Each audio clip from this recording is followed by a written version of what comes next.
Assalamualaikum warahmatullahi wabarakatuh, sahabat Abah Safwan dimanapun berada. Salam petir, jeder, jeder, jeder.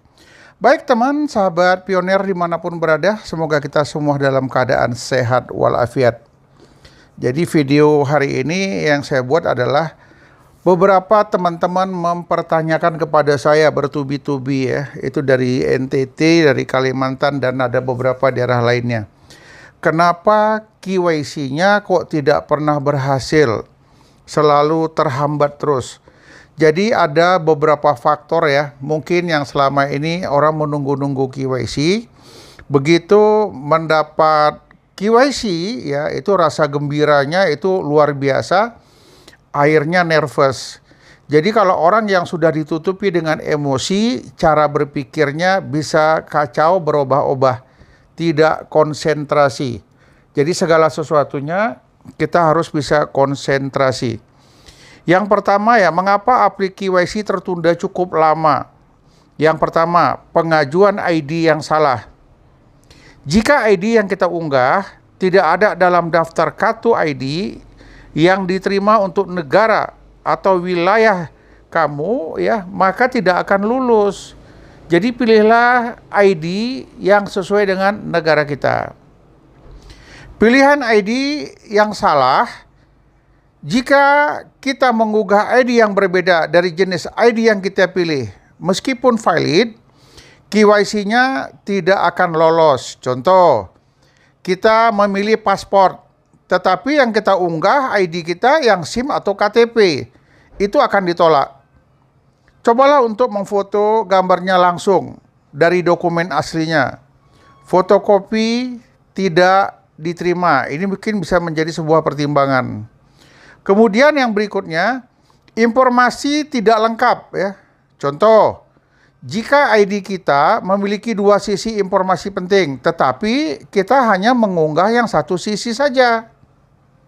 Kemudian berikutnya lagi, apabila ID kita buram atau foto tidak jelas, apabila ID kita buram ya, atau tanda pengenal kita fotonya kabur, tidak jelas, jika ID kita buram saat memfotonya dan tangkapan wajah kurang jelas, KYC kamu mungkin akan ditolak. Jadi hati-hati, jadi carilah ID yang jelas ya, apakah itu KTP, SIM, paspor, dan lain sebagainya, jangan sempat kabur.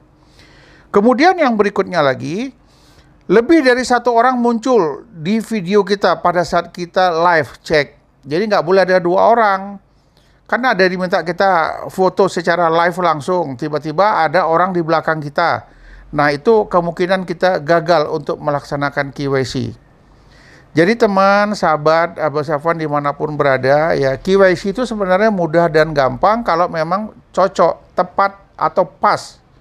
Dalam arti kata, kita nggak gugup, kita tenang, kita dalam pengisian ID tadi yang saya katakan tadi, kita pilih paspor, tiba-tiba ID kita yang kita masukkan SIM, berarti tidak sesuai.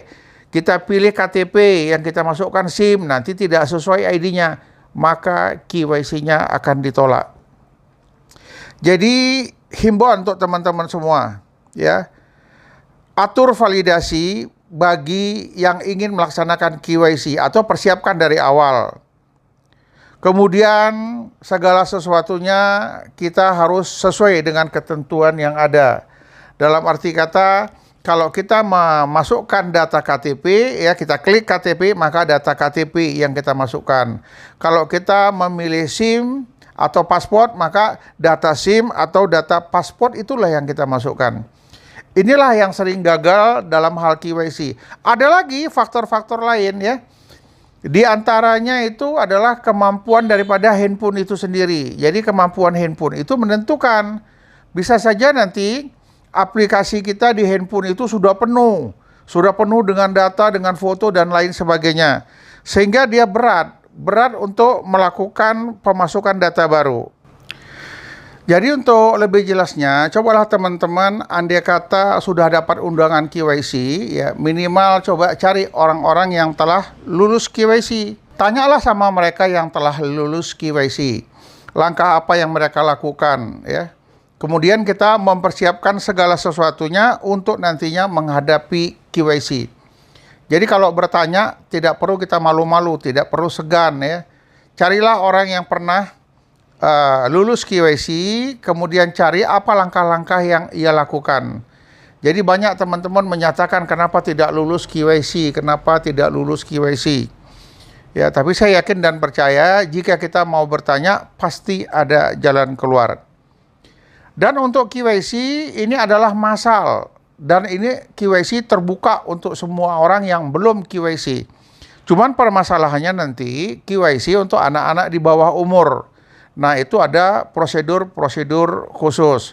Cobalah sering-sering kumpul dengan komunitas, tanyakan di komunitas apa hal-hal yang perlu dilakukan dalam pelaksanaan KYC, termasuk KYC untuk anak-anak.